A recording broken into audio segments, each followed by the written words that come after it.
UP board class 12 के प्यारे बच्चों, स्वागत है आप सभी का शिवम लेक्चरर में। समाजशास्त्र का पेपर है जो कि 8 मार्च 2025 के लिए सबसे ज़्यादा इंपॉर्टेंट है मेरे प्यारे बच्चों। तो आप लोग वीडियो को पूरा अंत तक देखिएगा।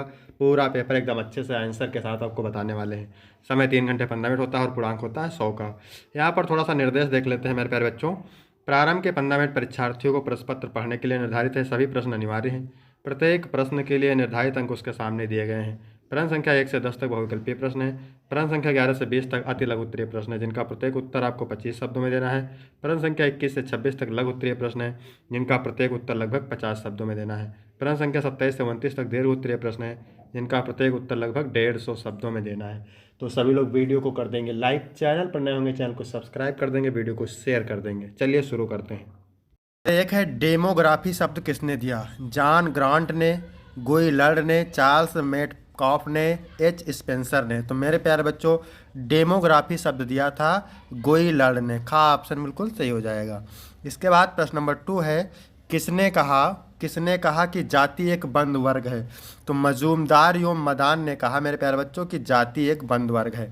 अगर आपको इसका पीडीएफ चाहिए तो टेलीग्राम की लिंक डिस्क्रिप्शन में मिल जाएगी, वहाँ से आप टेलीग्राम ज्वाइन करेंगे, आपको पीडीएफ मिल जाएगी। आदर्श हाथ की अवधारणा का संबंध किससे है? आर के ब्राउन से, मार्शल से, स्पेंसर से या स्मिथ से? तो आदृश्य रहेगा यहाँ पर प्यारे बच्चों, आदृश्य। ठीक है, आदृश्य हाथ की अवधारणा का संबंध है स्मिथ से। ठीक है, इसके बाद मेरे प्यारे बच्चों चौथा नंबर है, आर्य समाज की स्थापना कब हुई थी? 1875 में आर्य समाज की स्थापना हुई थी।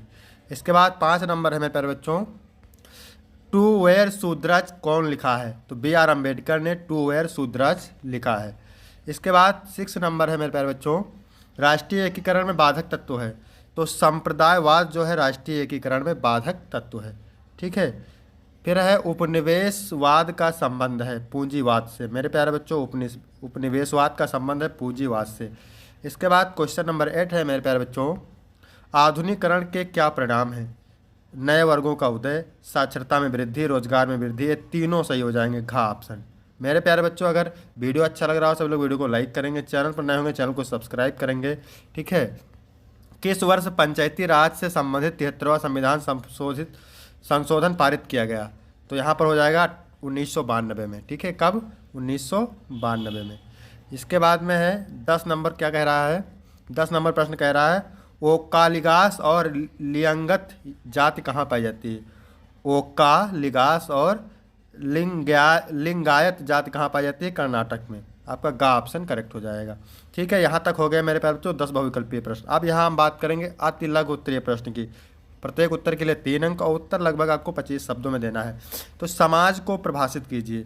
मैकाइवर एवं पेज के अनुसार समाज चलनों व प्रणालियों, सत्ता व पारस्परिक सहयोग, अनेक समूहों व भागों की तथा मानव व्यवहार के नियंत्रणों व स्वाधीनताओं की एक व्यवस्था है। ठीक है, मैकाइवर एवं पेज के अनुसार समाज चलनों व प्रणालियों, सत्ता व पारस्परिक सहयोग, अनेक समूहों व भागों की तथा मानव व्यवहार के नियंत्रण व स्वाधीनता की एक व्यवस्था है।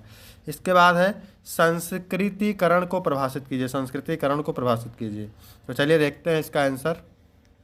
संस्कृतिकरण एक ऐसी प्रक्रिया का नाम है जिसके द्वारा आमतौर पर मध्य या निम्न जात के सदस्य किसी उच्च जाति, ठीक है, या जातियों की धार्मिक क्रियाओं, घरेलू या सामाजिक परिपाटियों को अपनाकर अपनी सामाजिक परिस्थिति को ऊंचा करने का प्रयास करते हैं।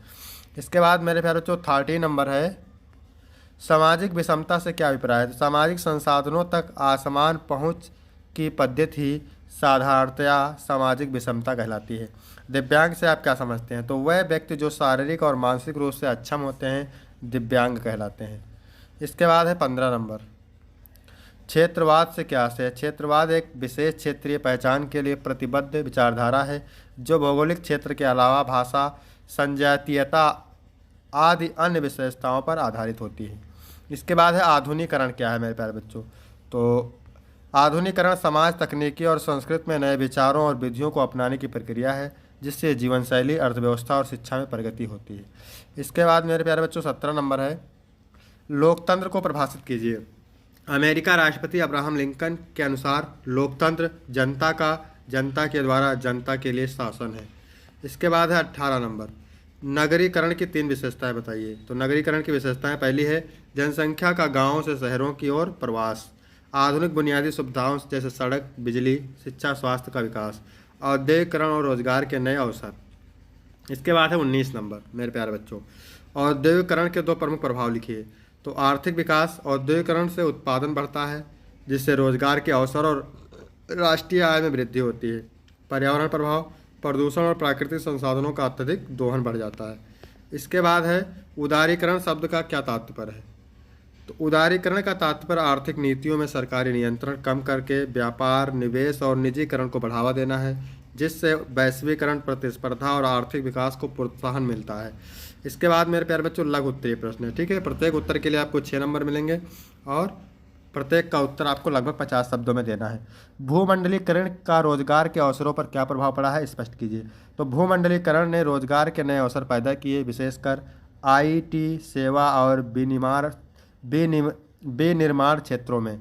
बहुराष्ट्रीय कंपनियों ने नौकरियां बढ़ाई, लेकिन पारंपरिक उद्योगों में छटनी भी हुई। कौशल आधारित रोजगार बढ़ा, लेकिन असंगठित क्षेत्र प्रभावित हुआ। प्रतिस्पर्धा बढ़ने से वेतन असमानता और नौकरी की अस्थिरता भी बढ़ी। इसके बाद मेरे प्यारे बच्चों 22 नंबर है, जाति व्यवस्था के महत्वपूर्ण लक्षणों को लिखिए। तो जाति व्यवस्था के महत्वपूर्ण लक्षण है आयोजन आधारित सामाजिक विभाजन, जन्म आधारित वर्गीकरण, पेशेगत अनिवार्यता, ऊंच नीच की भावना, विवाह प्रतिबंध, खान पान नियम, सामाजिक गतिशीलता की सीमाएं और दंड संहिता। इसके बाद है आगे लिखेंगे, यह परंपरागत रूप से हिंदू समाज में प्रचलित रही, लेकिन आधुनिक समाज में कमज़ोर हो रही है। 23 नंबर है मेरे प्यारे बच्चों, भारतीय जनजातियों में विवाह के विभिन्न तरीके का वर्णन कीजिए। भारतीय जनजातियों में विवाह के विभिन्न तरीके प्रचलित हैं, जैसे सगाई विवाह, उत अपहरण विवाह, ठीक है, और सेवा विवाह, घुसपैठ विवाह, क्रय विवाह, ठीक है, मूल्य आदि। इसके बाद है 24 नंबर, पूंजीवादी अर्थव्यवस्था में बाजार की भूमिका का वर्णन कीजिए। तो पूंजीवादी अर्थव्यवस्था में बाजार प्रमुख भूमिका निभाता है। यह मांग और आपूर्ति के आधार पर मूल्य निर्धारण करता है, प्रतिस्पर्धा को बढ़ाता है, उपभोक्ताओं को विभिन्न विकल्प प्रदान करता है और संसाधनों का कुशल आवंटन सुनिश्चित करता है। सरकार की न्यूनतम दखलंदाजी के कारण बाजार स्वतंत्र रूप से कार्य करता है। इसके बाद है 25 नंबर, प्रतिष्ठा का प्रतीक क्या है। प्रतिष्ठा का प्रतीक क्या है, तो इसका देखते हैं उत्तर। प्रतिष्ठा का प्रतीक व्यक्ति की समाज में छवि, सम्मान और प्रभाव को दर्शाता है। यह धन, पद, नैतिकता, ज्ञान, आचरण, योगदान से बनता है। उच्च शिक्षा, सफलता, आदर्श, चरित्र, दानशीलता और समाज में सकारात्मक प्रभाव प्रतिष्ठा को मजबूत करते हैं, जिससे व्यक्ति को सम्मान और मान्यता प्राप्त होती है। इसके बाद 26 नंबर है, लैंगिक समानता का क्या अर्थ है। लैंगिक समानता का अर्थ है पुरुषों और महिलाओं के समान अधिकार, अवसर और सम्मान मिलना। इसमें शिक्षा, रोजगार, वेतन, निर्णय लेने और स्वतंत्रता में भेदभाव न होना शामिल है। यह सामाजिक न्याय को बढ़ावा देता है और सभी को अपनी क्षमताओं के अनुसार विकास करने का अवसर प्रदान करता है।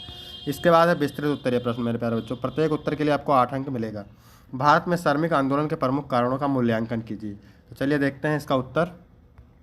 भारत में श्रमिक आंदोलन के प्रमुख कारणों में शोषण और कम मजदूरी, असुरक्षित कार्य परिस्थितियां, अनुचित श्रम नीतियां, लंबे कार्य घंटे, मजदूर अधिकारों का उल्लंघन और मूलभूत सुविधाओं की कमी शामिल है। औद्योगिकरण के बढ़ने के साथ श्रमिकों को न्यूनतम वेतन, स्वास्थ्य सुविधाएं और सामाजिक सुरक्षा की कमी का सामना करना पड़ा, जिससे असंतोष बढ़ा। ब्रिटिश शासन के दौरान शोषणकारी नीतियों और दमनकारी कानूनों के खिलाफ कई आंदोलन हुए, जिनमें 1918 का अहमदाबाद मिला, ठीक है। इसके बाद आगे लिखेंगे, हड़ताल और 1920 में all India trade union Congress की स्थापना शामिल है। स्वतंत्रता के बाद श्रमिकों ने न्यायपूर्ण वेतन, सामाजिक सुरक्षा और बेहतर कार्य परिस्थितियों की मांग को लेकर कई हड़तालें और विरोध प्रदर्शन किए, जिसमें श्रम सुधार संभव हुए। इसके बाद अथवा करके 2 पूछता आपको, 1 करना रहता है। तो अथवा वाला है, जनजातीय संघर्ष से आप क्या समझते हैं। तो इसका उत्तर देखते हैं। जनजातीय संघर्ष उन आंदोलनों, विरोधों और टकरावों को दर्शाता है जो भारत की विभिन्न जनजातियों द्वारा अपने भूमि अधिकारों, संसाधनों, संस्कृति और अस्तित्व की रक्षा के लिए किए जाते हैं। ये संघर्ष आमतौर पर सरकार की नीतियों, औद्योगिकरण, वनों की कटाई, विस्थापन, सामाजिक भेदभाव और विकास परियोजनाओं के कारण उत्पन्न होते हैं।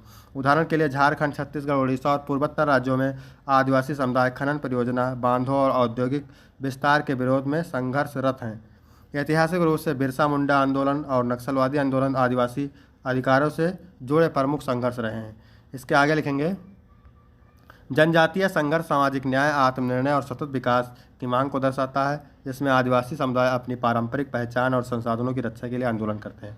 फिर 28 नंबर है, भू स्थानीयकरण क्या है। क्या बहुराष्ट्रीय कंपनियों द्वारा अपनाई गई बाजार संबंधी रणनीति है?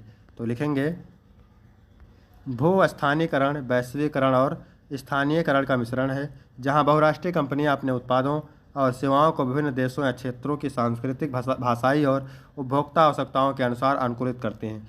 यह एक महत्वपूर्ण बाजार रणनीति है जिससे कंपनियां स्थानीय ग्राहकों से बेहतर जुड़ाव बना सकती हैं और प्रतिस्पर्धा में आगे रह सकती हैं। उदाहरण के लिए मैकडोनाल्ड्स विभिन्न देशों में स्थानीय स्वाद के अनुसार अपने मेनू में बदलाव करता है, जैसे भारत में शाकाहारी बर्गर और मसालेदार उत्पाद पेश करना। इसी तरह नेटफ्लिक्स स्थानीय भाषाओं में सामग्री प्रदान कर उपभोक्ताओं को आकर्षित करता है।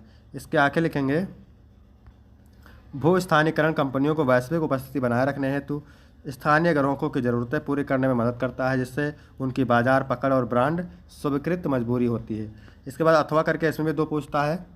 तो क्या है हड़ताल तथा तालाबंदी के बीच अंतर? तो हड़ताल और तालाबंदी दोनों ही श्रम विवादों से संबंधित हैं, लेकिन इसमें मुख्य अंतर यह है कि हड़ताल श्रमिकों द्वारा की जाती है, जबकि तालाबंदी नियोक्ता यानी मालिक द्वारा की जाती है।